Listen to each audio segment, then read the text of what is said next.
go.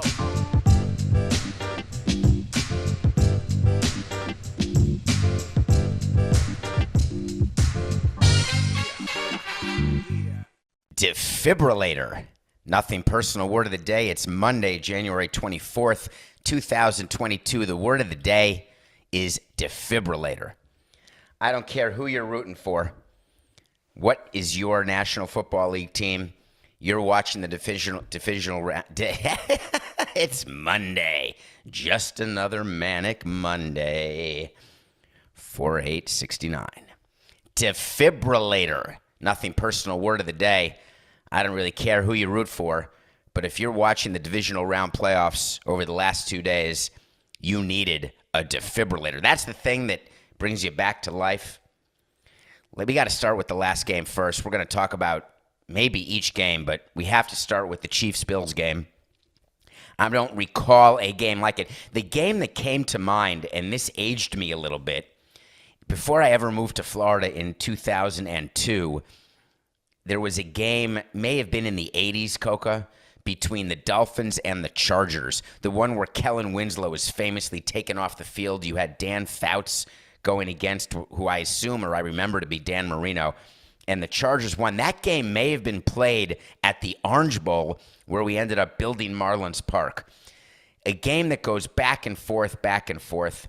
We had games like that in baseball. When we're watching a game with the GM and we're looking at the players, we're looking at the game unfold. Every game, when you start, you are just waiting for the concert to be written. It's like an artist when you have a blank canvas, and as the game continues, there's different brush strokes, there's different styles, and then it's not sort of Bob Ross, but a picture comes to life during the course of a game. And there are plenty of the games that we look at and we're watching and we say, God, we're glad we're at home because the team who bats last, they're going to win. You just, no one can get anybody out, and that's the feeling you have. It was 41-38 in 1982. Unbelievable, Coca. Do you remember that game? That may be before many of you were born, but go back and look at the highlights of that game, and you will be staggered. Talk about leaving everything on the field. So I'm watching the Chiefs and the Bills. I am incredibly in awe of Josh Allen. I am confirming to you that he's better than Sam Darnold, but that's another story. I'm thinking about Patrick Mahomes and the bonuses that he gets for MVP and Super Bowl MVP as part of his monster contract. I'm thinking about the fact that these two quarterbacks are under contract, I think, until 2028 and beyond. One of them till 28, Allen till 28, Mahomes till 31. I'm thinking about how great it must be for these front offices. They can't focus on it during that game. But certainly as they look at their team, they realize that they don't have the type of quarterback issues that so many teams have, going through quarterbacks the way many people go through underwear, trying to figure out what they're going to do at that position. These two teams do not have that issue. Two great head coaches, two great defenses, except there was very little defense to be had. Nobody was getting a stop. We're getting down to the end of the game. It had already been a weekend of close games. There was no way there was going to be another great game, but yet it was the fourth great game in a row. 2 minutes to go, and all of a sudden there's a score, and then a score, and then a score. It can't be. Patrick Mahomes gets the ball, 13 seconds to go. Needs a field goal to tie, and he gets it. 2 pass plays, and he gets it. I want to mention 2 things about strategy that I would like you to think about, that I've had many an argument with people, and last night's game proved once and for all that I am analytics be damned. When I'm coaching a team or running an NFL team, I have many rules, but the number one rule is I will never, underscore never. I don't care if it is 3rd and 1 from the 2-yard line. I don't care if it's 4th and 1 from the 2-yard line. I'm going to get extreme here, but stay with me. I am not calling a timeout in the 3rd quarter or the 1st quarter, but let's talk about the second half more. I am not wasting a timeout to save 5 yards and a delay of game penalty. Every NFL team gets 3 timeouts per half. Hard stop. As the play clock winds down, you have 40 seconds to do a play in the NFL, in between plays. Talk about pace of action. 40 seconds after a play, the play clock starts, it's running down, and all of a sudden the formation's wrong, you've got the wrong personnel, you're freaking out. What do? Many times, the majority of the time, a player, a quarterback, or a coach will call a timeout. They'll reset the play clock, they'll reset their personnel, and then do their play. And I say to myself, that's very nice that you're going to save the 5 yards because that is the penalty when you don't get the play off in time. But you may need that timeout later in the game. I have had that point of view since I got into baseball. So for at least 20 years, I have thought about the trades that people make during a game, what's worth it. I've seen reports that saving the 5 yards in certain circumstances is critical. If you're at a 3rd and 3, you've got 49 plays in your playbook. If you're at 3rd and 8 because you give up the 5 yards to save the timeout, you're down to 12 plays in your arsenal. I've seen it all. But at the end of a game, if you are down and you have a 2-minute drive, it's called a 2-minute drive when there's 2 minutes or fewer to go in the game and you've got to score either a touchdown or a field goal. Timeouts are gold. They're the only currency that matters. And the reason they matter is that with timeouts, you can use the middle of the field toward the end of the game as opposed to having to get out of bounds and only using sideline plays. The Kansas City Chiefs got the ball with 13 seconds to go after a miracle, unbelievable drive by Josh Allen to take the lead after they lost the lead, after they'd taken the lead. But Patrick Mahomes had 3 timeouts and 13 seconds to go. For reasons unbeknownst to me, here's how it works in the National Football League. When you kick the ball off, the clock starts when somebody touches it and not the kicker's hands. So with 13 seconds to go, if you kick it inbounds, meaning you don't kick it through the end zone, it forces the team to catch it. Or if you squib it, meaning you hit it hard on the ground to get it deep into the other team's territory, but it requires someone to touch it, then 1 or 2 or 3 of the 13 seconds would tick off. But the Buffalo Bills kicked off as though it was to start the game, a normal kickoff, or a 7-0 lead with 8 minutes left in the first quarter. Kicks it through the end zone. Mahomes gets the ball. New rule at the 25. That may be a few years old, but that's where you get the ball. Completes 2 passes. They've got timeouts to work with. All 3 timeouts. They use the middle of the field twice. Call timeout. Kick a tying field goal. We're going to overtime.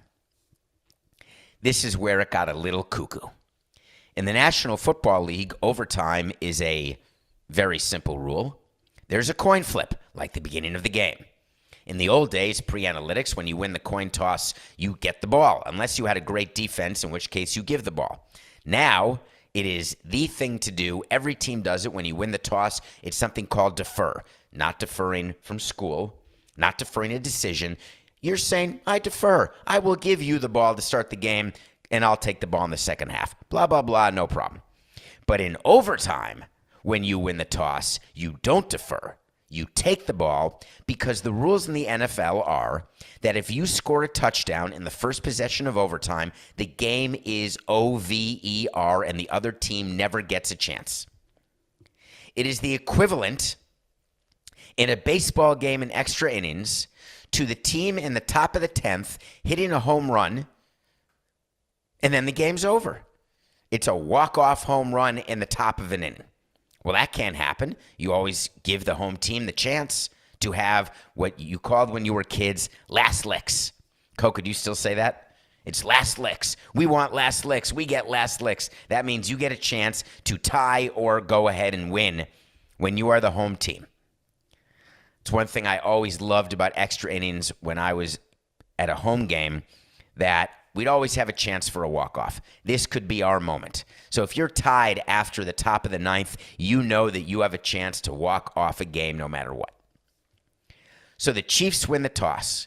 And in a game like yesterday, Roger Goodell is watching. The owner of the Bills, the owner of the Chiefs, the presidents, the GMs, the coaches, everyone's watching.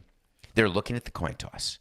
Josh Allen, the flip goes up. He calls tails prior to the flip because of that crazy thing that happened years ago where there was some confusion over what he called, but it was clear. You call it before the flip. Tails. tails, he said. The coin goes in the air. It's in slow motion, flipping end over end. It falls toward the ground as the Kansas City Chiefs and Buffalo Bills players, captains in the middle of the field, the entire worldwide audience looking, what will it be? Because that will be the end of the game, because the defenses in this game at the end of the fourth, they couldn't stop any of these quarterbacks. And then it flips on its side, falls over. There's a moment of, and the referee calls heads. I knew it was heads because I was looking at the players, not the coin, couldn't see it, not the umpire, couldn't hear him. I was looking for the reaction, and the Kansas City Chiefs player put his hands in a motion that indicated they had won the toss. And with that, I said the Kansas City Chiefs are going to their fourth straight AFC championship. They get the ball. Patrick Mahomes drives downfield, and as sure as night follows day, touchdown. Kansas City Chiefs win in a walk-off. People in Buffalo are upset. People around the league are wondering, what do we do about this overtime rule? This is an outrage. Well, I have some suggestions. You're going to hear on a lot of talk shows today, especially Bills fans or any team that has suffered from the overtime rule. Kansas City's one of them. Do you remember that there was a Patriots game when Tom Brady was on the Patriots where they beat the Chiefs in overtime and Patrick Mahomes never got to touch the ball? The Patriots won the toss. Tom Brady drives down the field, scores a touchdown, game over, they're out. And now Kansas City had the chance. You work so hard for home field advantage. You want to play at home. This weekend, it didn't matter. The Chiefs are the only home team that won, which is crazy. And it's all about a coin toss. So people on Twitter are saying the MVP of the game was the coin. The LVP of the game, least valuable player, was the Bills captain, who I thought was Josh Allen, who called tails. It is a 50-50 shot. There's no VIG. There's no house advantage. A coin flip is a straight 50-50 shot. A game like that last night was ending on a 50-50 shot. I like my odds. If you told me that the Kansas City Chiefs had a 50% chance of winning the game with 13 seconds left and down a field goal, I would have said, wow, that seems not to be true odds. But there you have it. So the Chiefs win, and here's the suggestion. If the Kansas City Chiefs, or the team who wins the toss and scores a touchdown on the opening possession of overtime, does score a touchdown, the game's not over. The opposing team gets the ball on the 25-yard line, 3rd and 10. Not 1st and 10, not 4th and 10, 3rd and 10. They've got to score a touchdown. There's no extra points. There's no 2-point conversions. It's 6 points and 3 points in overtime. That's it. The opposing team that has lost by a touchdown in overtime, supposed walk-off, Josh Allen would have had a 3rd and 10. And if he scores, it's tied again. Mahomes gets the ball. No more of these kickoffs. The Chiefs would get the ball 3rd and 10 from their 25. And if they don't score, the Bills get the ball 3rd and 10. Sounds a little like college. Sounds a little like a shootout. It is an amalgam of different things that different sports do. The reason why I don't like walk-offs, in hockey, you have in overtime playoff hockey, it's the first team to score a goal. But in hockey, there's no coin flip. There is a face-off. And how many times in overtime hockey, there's zero chance to check this, Coca? Don't bother. I'm going to save you the time. How many times does a team win the face-off, do a one-timer from the opposing blue line, and it goes in where the other team never had a rush toward the goal? Is it possible? It's not out of the question. I'm going to say it's never happened. It is in the best interests of the sport of football to give an advantage to the team that wins the toss and scores a touchdown, to give the other team a chance. Why? It adds to excitement. It gives you some extra commercial time. But what it does above all is it ensures that a game doesn't end without both sides having an opportunity to win. You give the advantage to the team that happens to hit the 50-50, but both teams touched the ball. I was so angry last night that I didn't see Josh Allen. It's like a prize fight. They were just going at it. Punch, counterpunch, jab, punch. And then all of a sudden, you tie one guy's gloves behind his back, and you give the other guy one punch. Hey, if you knock him out and he can't get up in 10, you win, but he's not going to be able to defend himself. So many media people said, oh, how about just a defensive play? Why not blame the defense? I hear you. There's always an opportunity in a game to blame your pitching, to blame your hitting, to blame your offense, to blame your defense. Believe me, I've lost thousands of games, and you always blame the part of the team that lost the game for you. We need a closer. We need an eighth inning guy. Think about what you do with your favorite teams. There is blame after every game as a fan, as an executive, as players. Any sport that is not individual ends with blame. So don't blame Buffalo's defense. I have news for you. If Josh Allen wins that coin flip and the Buffalo Bills get the ball, the Buffalo Bills are going to the AFC Championship, having gotten through the Kansas City Chiefs. The NFL cannot be unhappy with this week. There's going to be numbers that are going to come out, and you're going to see tweets, and you're going to see all sorts of things. Thoughts of the NFL's decline have been greatly exaggerated. 42 million people were watching every single game, every single moment.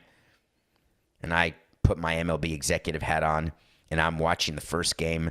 The Bengals win a close game on a walk-off field goal on the road. I'm watching the Niners beat the Packers on a walk-off field goal on the road in disbelief.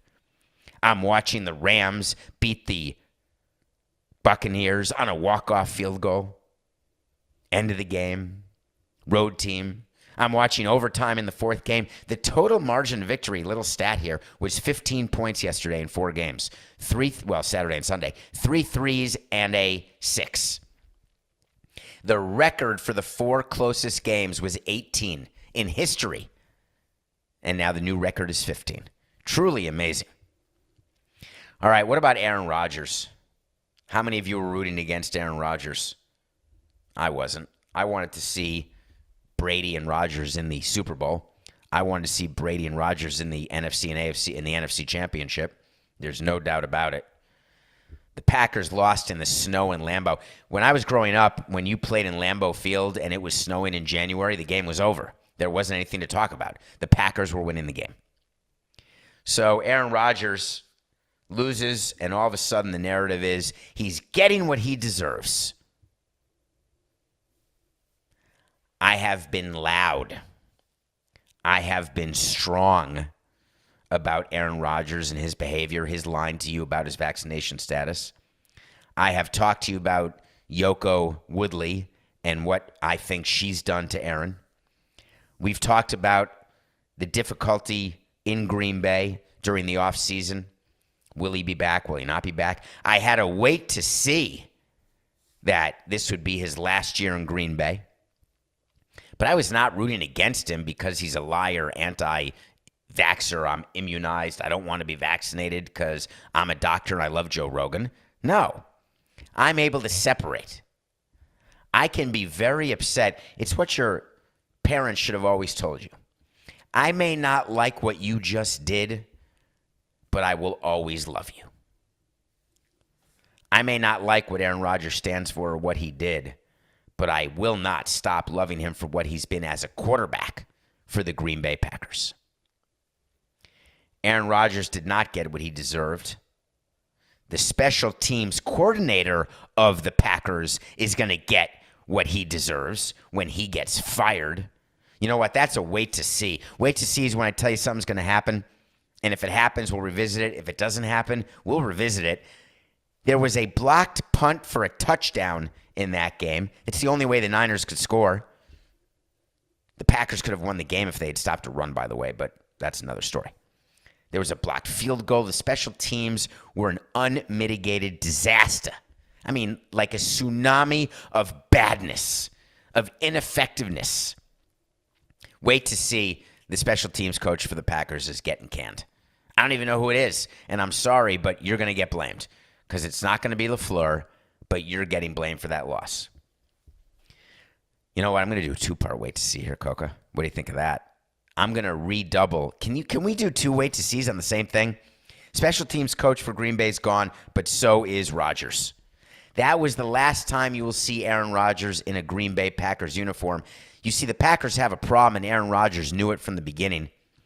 The Packers are about $45 million over the salary cap. Going into that game, Rodgers knew. Rodgers knew there's going to be a lot of changes with the Packers. And he came out and said right after the game, I'm not going to be part of a rebuild. I'm not doing that. No chance, toilet pants. He said there's so many decisions. Everybody speaks to their people. I'm going to speak to my people and then decide what we're going to do. Aaron Rodgers is gone. So, let's go to the third game. Can we spend a minute here talking about the Tampa Bay Buccaneers? First of all, the Buccaneers lost. Tom Brady was down, 27-3, came back to tie it at 27, and then lost 30-27. An insane game with fumbles. The only way they could do it was with fumbles, and the Rams kept fumbling. Cam Akers, impossible things happened in the last few minutes, allowing the Buccaneers to come back. And then the Buccaneers defense, for whatever reason, I was going to say Carter Capps, Coca. Who is that receiver for the Rams who won the Triple Crown? Most receiving yards, not Carter Capps, but it sounds like it. Oh, Cooper Kupp. Was that close? That felt close to me. Carter Capps was this pitcher we got with the Marlins who was like 7'7" and had this crazy delivery where his foot would come off the rubber, and which is illegal. You have to maintain contact with the rubber when you're a pitcher. And by the time he delivered a ball at 98 miles an hour, he was so big with his arms so big that it's as though he was throwing the ball from 3 feet in front of the hitter. There was a season with the Marlins, I don't remember which season, he was so good, and we had opposing team managers and GMs calling us every game, calling the league, submitting videotape, saying Carter Capps has an illegal delivery. Meanwhile, they never cared when he stunk. But when he was getting people out at a crazy clip and striking people out, they said, oh, that's illegal. So people from baseball, like people from the on-field operations, which is now, ironically, Mike Hill, they came to our ballpark and they met with us about Carter Capps, and we had to teach him a new delivery. And with his new delivery, he was terrible. So what we really did, can we say this now, Coca? I'm going to say it. We had the grounds crew make the rubber in a way that it was hard to discern by the umpire and even the players whether or not his foot was on the rubber. So we would add dirt only for Carter Capps, but eventually they caught on. And then we really had to change his delivery, and then he was done. And then we traded him, and then he got hurt because he changed his delivery, and then I think that was it. I don't know if he's pitching anymore. So Cooper Kupp somehow gets behind the Tampa Bay defense. Can you imagine? It's like LeBron James or Michael Jordan when you're down 1 point at the end of a game. He's got the ball, and everyone parts like the Red Sea and just lets him go by you for a dunk. Would that ever happen? No. You put everyone on the guy because you say that's one person not going to beat you. So Cooper Kupp gets behind the defense, and they kick a field goal from 30 yards, and the Rams beat the Buccaneers. And the question immediately was, is that it for Tom Brady? Because before the game, the NFL insiders from all the networks with the millions and millions of followers started a distraction by saying Tom Brady may retire. This could be his last game. Meanwhile, he signed through 2022. He's signed through next year. Meanwhile, he said he wants to play till he's 70. It didn't even occur to me that he would retire. Although looking at Patrick Mahomes and Josh Allen, Tom Brady is no longer a top 5 quarterback in the league. Now, you're going to say that's a terrible take because he may win the MVP, but I think he's going to lose it to Rodgers. He had 5,000 yards. He had the best year of his career, blah, blah, blah. Who would you rather have on your team next year? Brady, Allen, Mahomes, or Rodgers? I'll tell you, I think it goes Mahomes, Allen, Rodgers, Brady. So Tom Brady retiring, give me a break. I mean, unless Giselle says, we're done, you're done, go home. What's he going to do? Take his kids to school?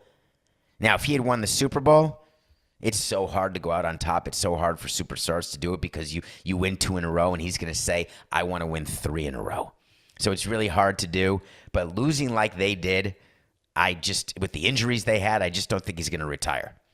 But the part of that game that was surprising among really every part, the Patriots, I said the Patriots, that's a fine. The Buccaneers had 3 personal fouls.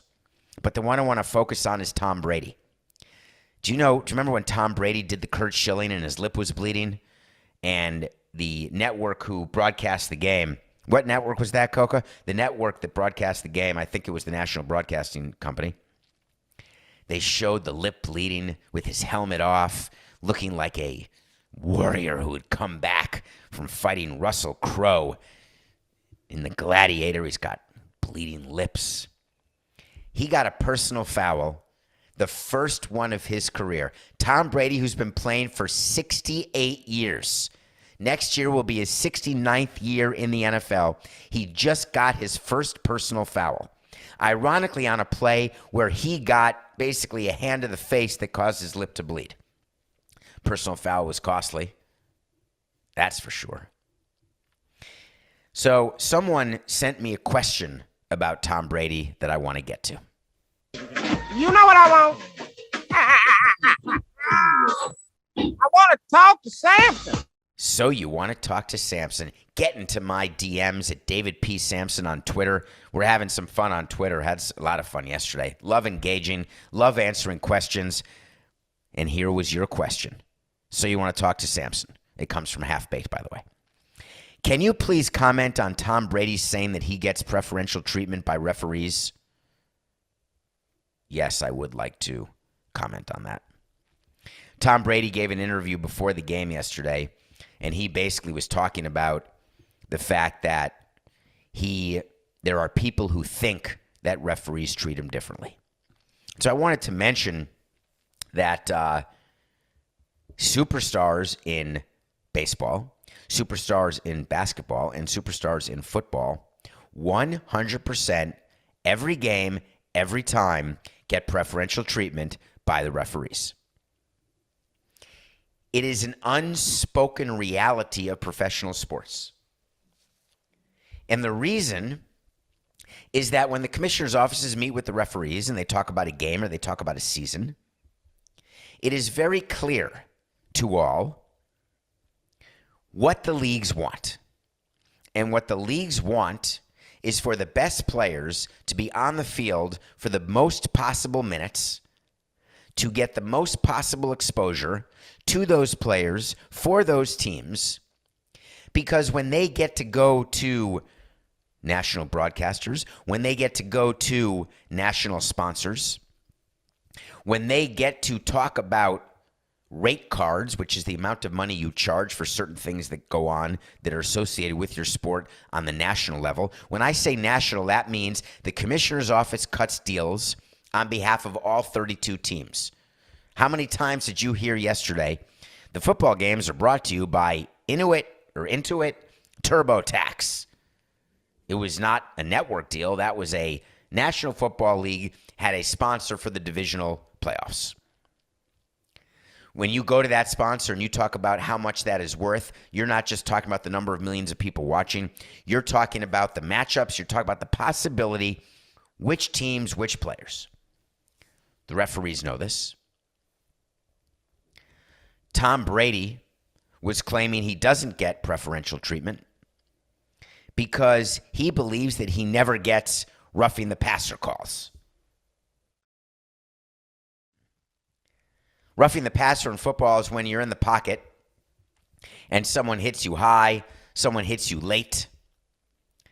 Tom Brady is not what I would call, especially now, maybe people will disagree with me at CBS HQ. I view him as a straight pocket passer.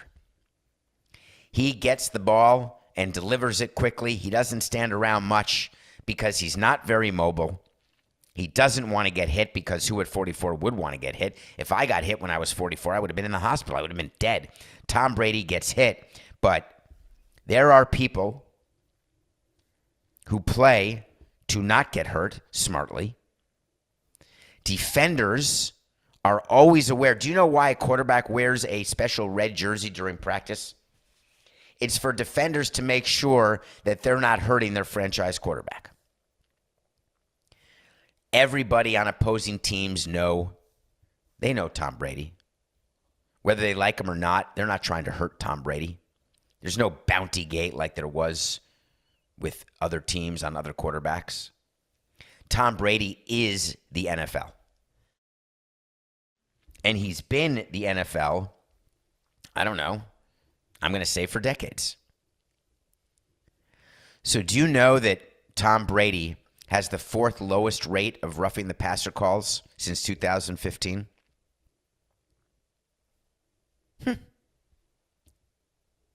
I've now explained it. So Tom Brady can complain all he wants, which he wasn't. People who don't like the Buccaneers or Brady can complain that he gets preferential treatment, which he does. But that's not the reason he's been successful. Here's what we argued as executives when we played against great players, which is almost every game. You can change the strike zone for their best hitter, no problem. You can change the strike zone for their best pitcher, no problem. You can eject certain players. You can give players more latitude when it comes to technical fouls, no problem. But in a team sport, even the NBA, but in a team sport like baseball or the NFL, any preferential treatment towards superstars is not going to be the difference in the game. We always believed that we would be able to overcome any preferential treatment, and believe me, we'd complain about it. I may have called the league office 20 times over what I perceived to be preferential treatment for opposing teams' players, difference in strike zones, inconsistency in application of rules. But I would always know in the bottom of my heart that we didn't lose the game because of that. The last thing I want to mention about the game yesterday, when you've got a player who has been released like Antonio Brown, the one who took off his shirt and ran off the field and then was released by the Buccaneers, and the Buccaneers really were out of receivers, and it really showed in yesterday's game, actually. Antonio Brown sent a tweet yesterday after the game, a Photoshop tweet of him without a shirt running off the field as he was saluting fans in the end zone, and he was holding up a sign that said, "Bucs eliminated." He Photoshopped that because he wasn't doing that in the game. And that was his tweet. Antonio, I hope you're listening to Nothing Personal. I hope one of your agents is listening, one of your representatives, maybe a member of your family. Why? Why don't you take away his Twitter? He was so clear to all of you that he's going to get signed next year, that he's going to come back, he's going to rehab from his terrible ankle injury. He's going to overcome the adversity that came with being disrespected by Bruce Arians and told to get away, and then he left. He was so excited to be balling next year, and then he tweets that. Antonio Brown needs to be perfect. He needs to be quiet. That tweet is the end of Antonio Brown's career. Because if there were an owner out there who had been willing by chance to give him his 20th try, there's a team president and a GM who's saying, that is so much squeeze and there's not a drop of juice left in the tank. We can't take the distraction. We can't take the disrespect.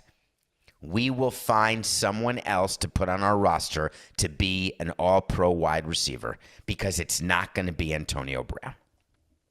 The Bucs were eliminated, you're right, AB, but you know what else you should have had? A second sign, which said, holding above your head as clear as day, I'm finished. You know who's not finished, though? Any player in the NFL who's not vaccinated, who is vaccinated, you know I'd have to do a little COVID thing here, Coke. I had to. Because the NFL, before the divisional playoffs started, did something. I think it was Friday. Friday news came out after we did the show. I thought I was going to lead off the show until these crazy games. Are you ready? The NFL has a new rule. I wonder where we thought of this. Maybe they heard this on our show. No more testing of unvaccinated players.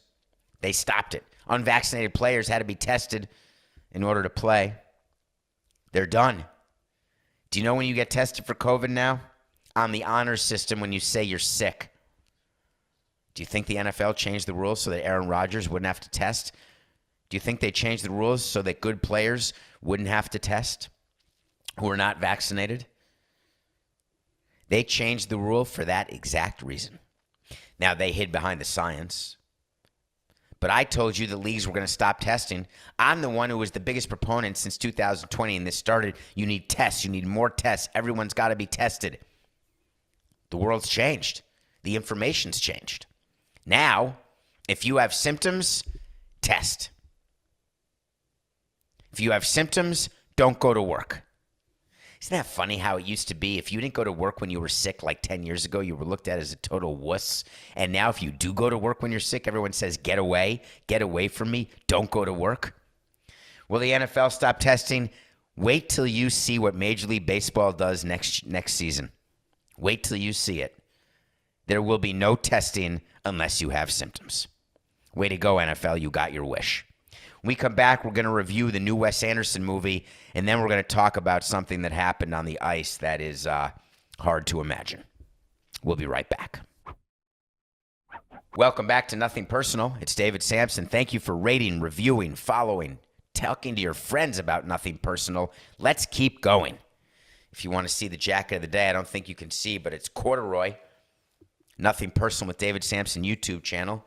Showered and shaved. You can also tell what show it is because I'm clean shaven. It must be a Monday. I watched The French Dispatch, the Wes Anderson movie starring Bill Murray, Benicio del Toro, Tilda Swinton. Are you a Wes Anderson fan? Royal Tenenbaums, Moonrise Kingdom. He's quirky. This is a movie that is about a newspaper called The French Dispatch. It is bizarre. Bill Murray, of course, appears as the publisher of the newspaper. This movie puts the S in strange, the B in bizarre, the O in original, and the E in entertaining. Benicio del Toro as an imprisoned artist is brilliant. I got to move on. If you don't like Wes Anderson, don't watch French Dispatch. If you do like Wes Anderson and the movies I mentioned you've enjoyed, watch it right now. The French Dispatch. I love Wes Anderson. I love French Dispatch. Benicio del Toro is a wild card to be nominated for an Oscar, which is coming on February 8th. Nominations come out. Something happened that hadn't happened in a very long time this weekend. I took the collar. Started off this year so well in the Nothing Personal pick of the day. I'm now 10-9.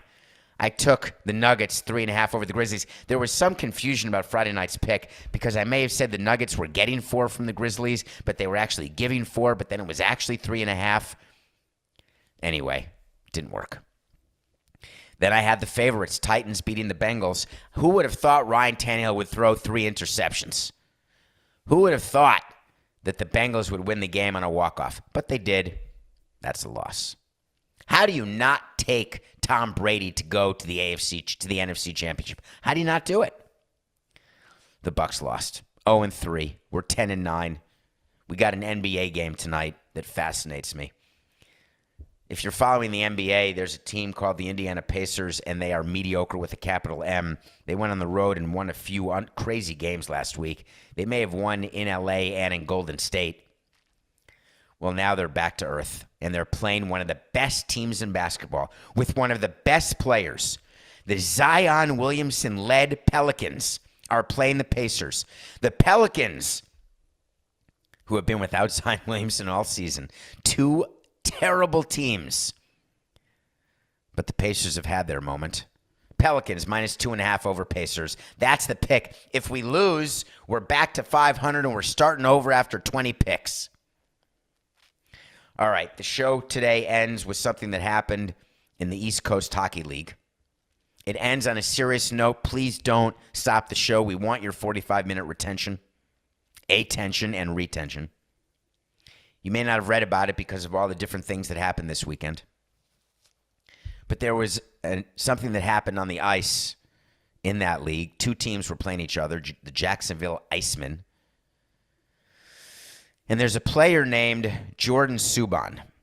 Jordan Subban is the younger brother of PK Subban, who's that player for the Devils. He's been in the league for a long time. And what happened was, on the ice, there was a fight that came from a racial taunt.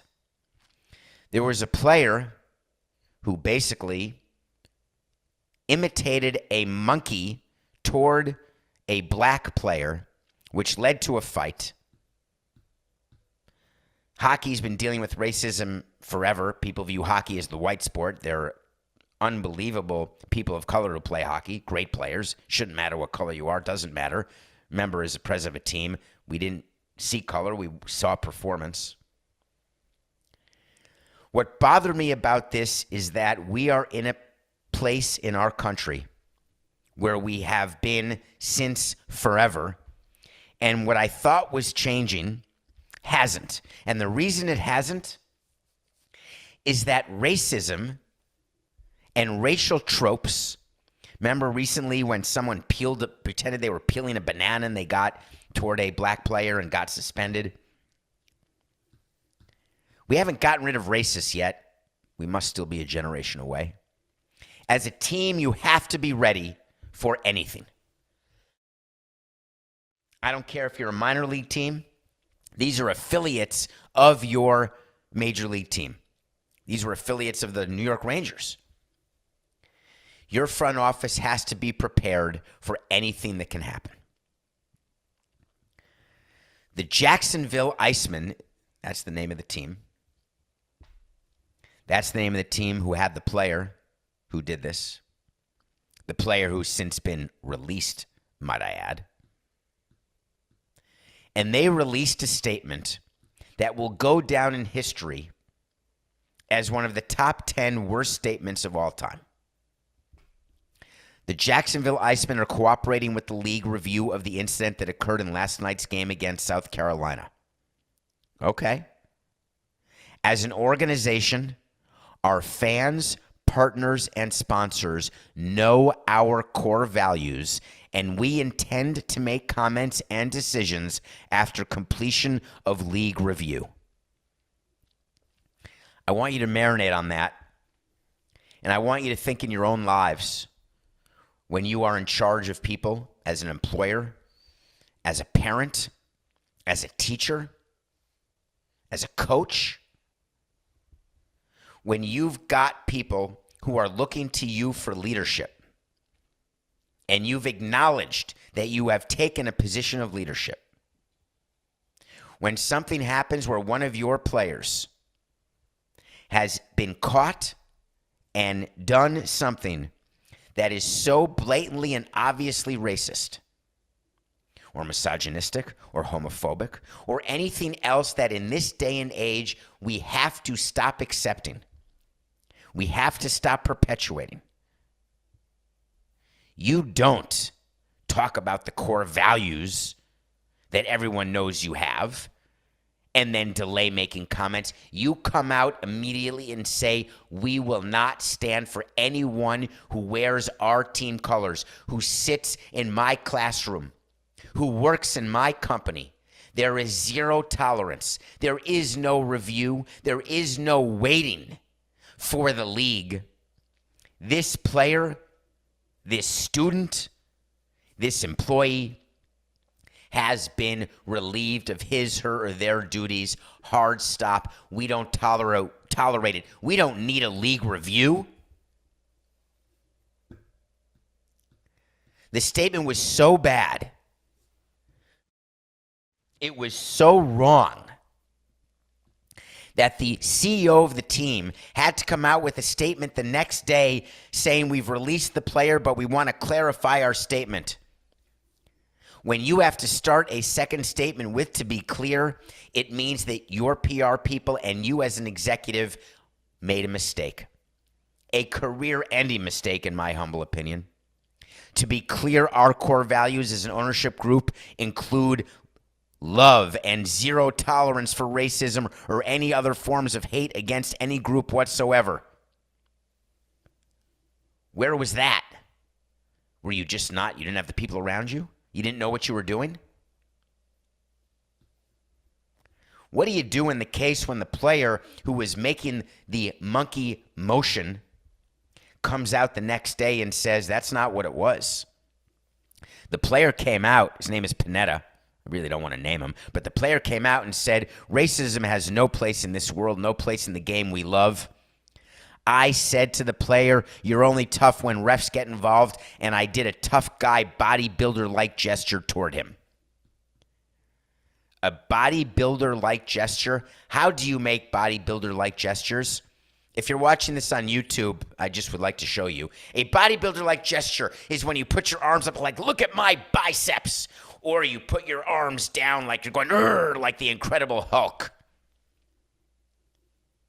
No one in the history of gestures has confused a bodybuilder-like gesture for a monkey-like gesture. Not even close. The attempt to try to cover up what you did because you are about to be banned, canceled, suspended, and finished after having been released, good try, it's not going to work. Too little, too late. Here's an idea. Why don't you become a little less racist? It's the end of the show. It's just business. This is nothing personal.